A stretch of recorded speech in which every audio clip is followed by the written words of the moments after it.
تحدي جديد وجيم جديد مع احلى اسرتين معانا النهارده. معانا بافلي مارينا يوسف من اسره ماري يوحنا الحبيب، ومعانا يوسف ولوجي ومارينا من اسره البابا اثناسيوس زراعه. اجواء مليئه بالحماس، وهنبدا مع بعض الفقره الاولى الحصاله. في الحصاله عندنا الاسئله ما بين سهل ومتوسط وصعب، اما بتختاروا تتسالوا في متى او اشعياء او اسئله عامه بتجمع ما بين متى او اشعياء. السهل 10 درجات، المتوسط 15 والصعب ب20. نبدا معاكم، اختاروا. متى صعب. متى صعب. السؤال بيقول: ما اسم زوجة فيلبس التي تزوجها هيرودس؟ هيرودية. جواب نهائي؟ هيرودية. أول 20 نقطة. التيم الثاني. عام صعب. إيه؟ عام صعب. عام صعب. عام صعب. ركزوا كويس. اذكر أسماء التلاميذ الثلاثة الذين رافقوا يسوع في التجلي. بطرس ويعقوب ويوحنا. بطرس ويعقوب ويوحنا، إجابة صحيحة. طيب نختبركم كده، ده كانوا معاه في التجلي، حصل إن هم كانوا معاه في حاجات تانية ولا مش عارفين؟ قامة ابن تيروس. برافو، إجابة صحيحة. بس أنت هنكتفي بال20 درجة في السؤال الصعب. تحبوا نسألكم في إيه؟ زراعة. أشعياء متوسط. أمين. 15 درجة. السؤال بيقول: من الملوك كان صالحا في عهد أشعياء؟ من الملوك كان صالحا في عهد أشعياء؟ مش ليه إجابات؟ أحاز، منسى، حسقية، يهوياكين. حسقية. تمام، إجابة صحيحة.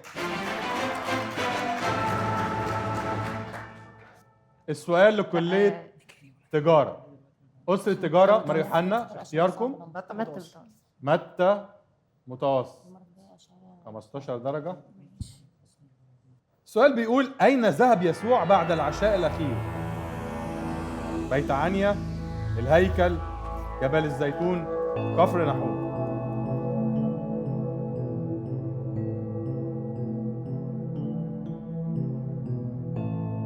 معانا وقتنا. جبل في الزيتون. إجابة؟ جبل الزيتون. إجابة نهائية؟ نهائية؟ أكيد؟ أكيد. إجابة صحيحة.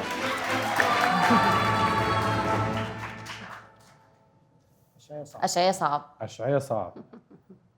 بيبقى من أحلى الأسئلة لو عرفتوا تاخدوا ال20 نقطة بتاعتكم. يا رب. يا رب. السؤال بيقول: اذكر اسمي ولدي النبي أشعياء. مهير، شلال، حاج، بس داود الصغير، الكبير شقار يشوب. شار يشوب. أقول تاني ولا؟ الترجمة. ماشي. في ولدين. أيوة. شار يشوب. تمام. والتانية مهير، شلال، حاج، بس. يا سقف جماعة. لها. كأنها كانت في السجل المدني، هي اللي بتاخد البيانات بتاعتها. ديك محمود. متوسط عام. متوسط إيه؟ عامة. سؤال في المتوسط العام.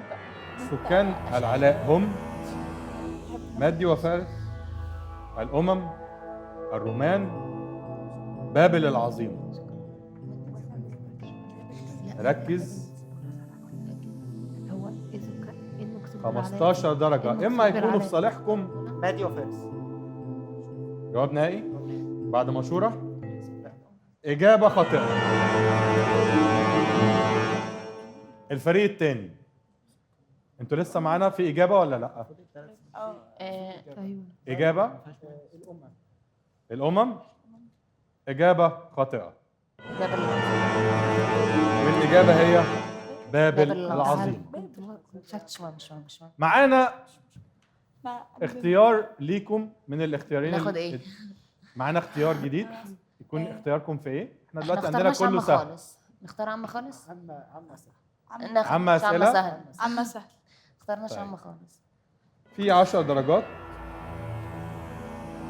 أشعياء تنبأ عن المسيح أنه رجل أوجاع وأنه تذلل ولم يفتح فاه كشاة تساق إلى الذبح. الإجابة صح ولا غلط؟ صح. صح. جاوبناها إيه؟ صح. صح. مبروك عليكم 10 نقط تانيين. ومعانا اختيار ليكم من الاثنين عشان نحسم بيه الجولة الأولى. متى سهل. متى سهل. آخر سؤال لينا في الجولة الأولى وهيكون بعنوان أرخلاوس حكم اليهودية بعد هيرودس، صح ولا غلط؟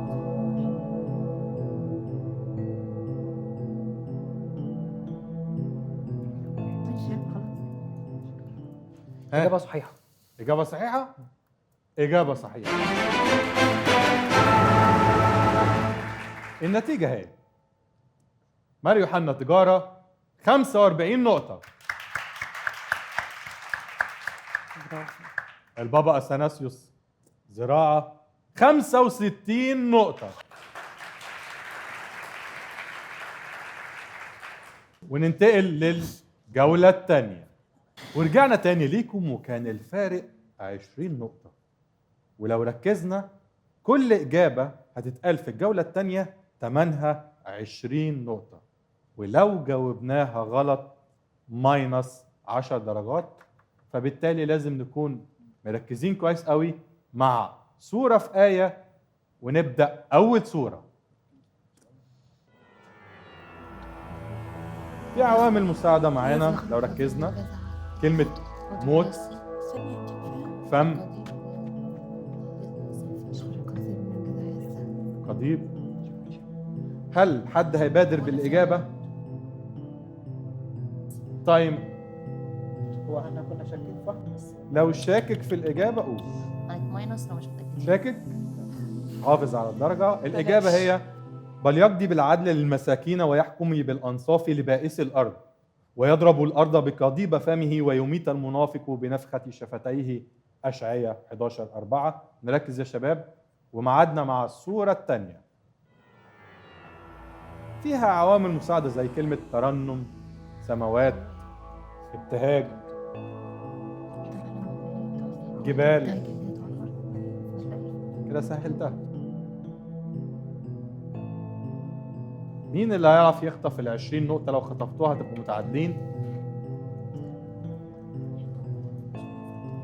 للأسف مفيش اختيارات والإجابة هي ترنمي أيتها السماوات وابتهجي أيتها الأرض لتشد الجبال بالترنم لأن الرب قد عز شعبه وعلى بائسيه يترحم. أشعياء 49:13. السورة الثالثة. كلمات مساعدة زي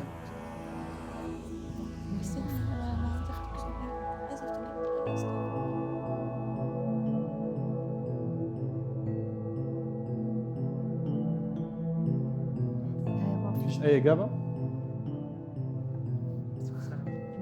الإجابة هي كانت فلما سمعوا من الملك ذهبوا وإذا النجم الذي رأوه في المشرق يتقدمهم حتى جاء ووقف فوق حيث كان الصبي. متى 2:9. ما كناش بنذاكر ولا ايه؟ رقم 4 رضيع. في إجابة هنا. إن نسيت المرأة رضعها فأنا لا أنساكم. امرأة راضية نسان. إن نسيت المرأة رضعها فأنا لا أنساكم. فأشعياء تقريبا 41 تقريبا، مش متأكدة من الشاهد. للأسف إجابة خاطئة وماينس 10 درجات. الإجابة هي هل تنسى المرأة راضعها فلا ترحم ابن باطنها؟ حتى هؤلاء ينسينا وأنا لا أنساك. أشعياء 49:15. لو نتشاور مع بعض في التايم يبقى أفضل. رقم 5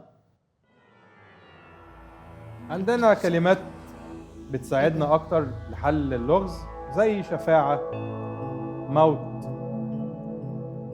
غنيمة. وهسهل لكم هي من أشعياء عشان لو انتوا بتفكروا. طيب في إجابة؟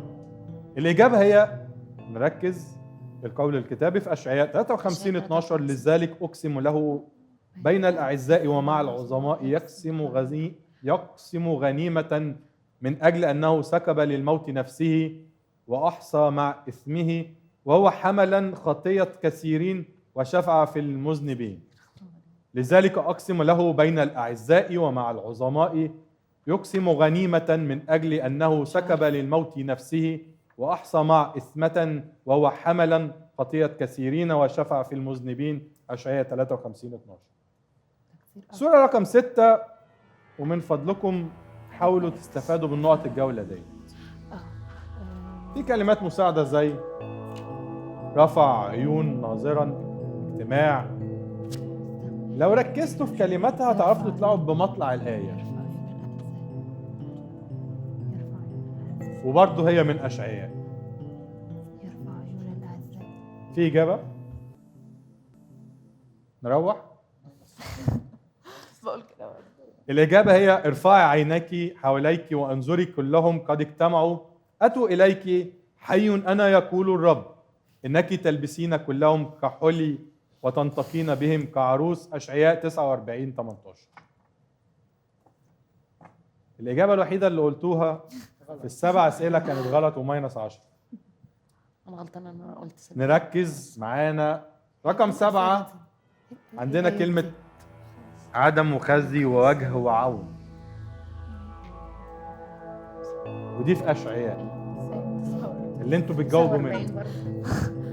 ينفع نقول رقم الاصحاح؟ احنا يعني عندنا عايزين اجابه إجابة يا بالشاهد. شباب. طيب أغشش مطلع الآية دي المرة دي. والسيد الرب يعنيني لذلك لا أخجل، لذلك جعلت وجهي امام كالصوان وعرفت أنني لا أغزي. أشعياء 50:7. فخوره بيك صدقني. انتوا عندكم اعتراف، تقعدوا في جلسة اعتراف مع أشعياء نفسه وتعترفوا له على غلطتكم ان انتوا قصرتوا في حقه. احنا اثرنا في حقه. رقم 8 الصورة، ونتمنى ان احنا نسمع إجابة. كلمات مساعدة زي ملوك، سجود، غبار، أرجل. اشعياء برضه. هو ليه كل أشعياء؟ مش هنسيبكم غير لما تجاوبوا من أشعياء.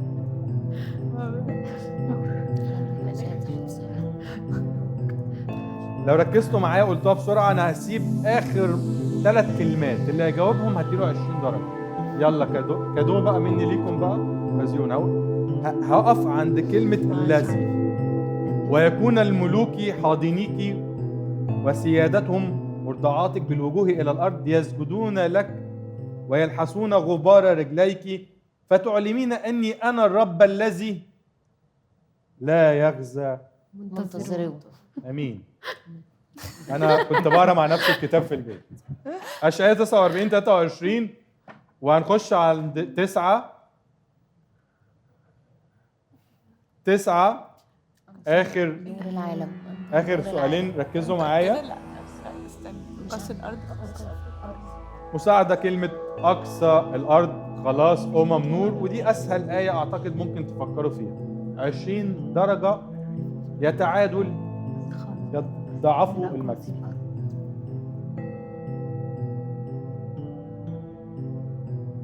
اقول نصها؟ ماشي. اقول نصها؟ يعني يمكن نجيب النص التاني. هساعد واقول نصها. فقال قليل ان تكون لي عبدا لاقامه اسباط يعقوب مش فاكره. ورد محفوظ اسرائيل، فقد جعلتك نقط. قد جعلتك. ها كم من ابو سينا؟ اخر جواب عشان هعتمد ده. خلاص. ها جمعها. يا ماينس يا 20. اسكت. ها ها خلاص يبقى نخش على رقم 10. انت ما قلتش ليه؟ متى بقى متى. يكفي. اللي رحمك انك انت ما دوستش. الحمد لله برضه. ده تتبروز محدش يلمسها. سؤال رقم 10. اهي خلاص هي الاقصى الارض. طب خلاص سؤال الأكثر. رقم 10. ركز في الصورة. كلمات زي صالحين، أشرار، مطر، شمس. ودي كالعادة مش في أشعياء بقى، المرة دي في متى. الإجابة فإنه يشرق شمسه على الأبرار والصالحين ويمطر على الأبرار والظالمين. الحمد لله على السلامة، نسقف لهم. وكده النتيجة بعد نهاية الجولة الثانية 65 تجارة 55 زراعة. خلاص بقى انا هنزل ضربات ونرجع بعد الفاصل. ورجعنا تاني ليكم مع الجولة الثالثة ولعبة عجلة الحظ. مهم قوي نعرف ان الاسرع فيكم هيخطف اجابة السؤال بعد ما بقول السؤال على طول. تمام؟ اقول السؤال اخطفوا الاجابة.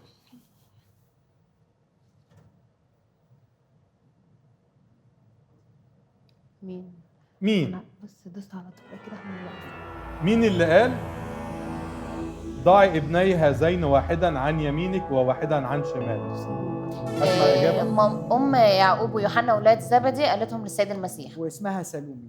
اجابه صحيحه. عجبتني الثقه واسمها سلوم. تمام. نركز. دوس بقى على مين؟ برضو مين قال؟ بيعلق، خلي بالك. السؤال بيقول يلا مين اللي صاد السمكه التي بها قطعه نقود؟ اسمع اجابه. هو ايه ده؟ بطرس الرسول ولقى فيها استار دفع جزية عنه عن السيد المسيح. اجابه صحيحه. ونركز شويه. شباب مركزين؟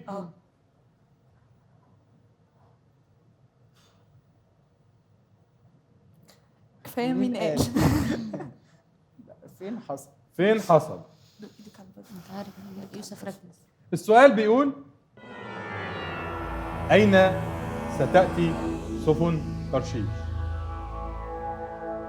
فين؟ أين ستأتي سفن ترشيش؟ سور وصيدا. إجابة خاطئة. في إجابة؟ سور بس. ما لا ما في إجابة؟ هي سور بس مش سور وسيد. هي إجابة خلاص طيب، خاطئة. دي الإجابة اللي عندنا. نركز يا شباب. الإجابة إيه؟ الإجابة كانت إلى إسرائيل حاملة بني الشعب. نركز برضو في فين؟ أين تنبأ أشعياء في عهد 4 ملوك؟ أنا شايف في توتر في القاعة. في المملكة الجنوبية، مملكة يهوذا. إجابة صحيحة.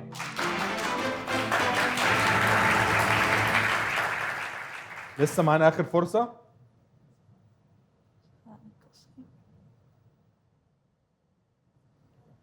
سؤال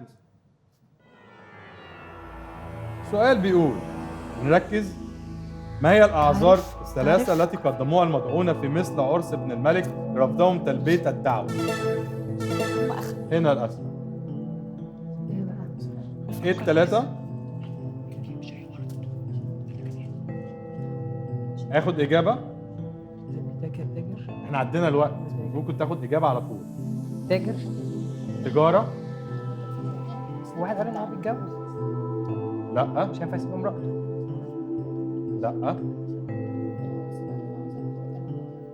الحقل؟ ما ارض حقل هي. ماشي، هعتبرها ناقص لك واحدة. مش جوز.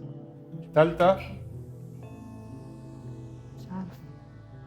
إهانة وقتل الرسل. دي ما اتقالتش. انا بس مش عاوز لا للأسف مفيش نقط ليكوا. وكده انتهت الجولة الثالثة والنتيجة هي 65-100. مبروك للبابا أثناسيوس زراعة. عملتوا جيم رائع، أحسنتوا، بس هو كان ناقصنا التركيز. كنتوا شاطرين جدا في العهد الجديد. العهد القديم في أشعياء كنا محتاجين نذاكر شوية. نشكر ربنا ان ربنا انعم علينا وعاوز يجيبنا بكره تاني، يمكن لنا نصيب في حاجه بكره وربنا رايدها. دي أكتر حاجة أنا طلعت بيها، يعني سفر أشعياء لقيته بيتفهم، لقيت فيه حاجات عجبتني كنت شايفاها كده في الأول. هي الكومبيتيشن كلها محمسة، يعني هي كانت كلها في الجولات كانت حلوة قوي. الجولة الأولانية والأسئلة بتاعتها والمستوى بتاع الصعوبة، وخلتنا ناخد فيها حاجات كتير حلوة. تجربة لطيفة، يعني تجربة لطيفة، أكيد أول مرة أجربها وإن شاء الله هتتكرر يعني. وكان نهاية ختام الحلقة، ونشوفكم في الحلقات القادمة.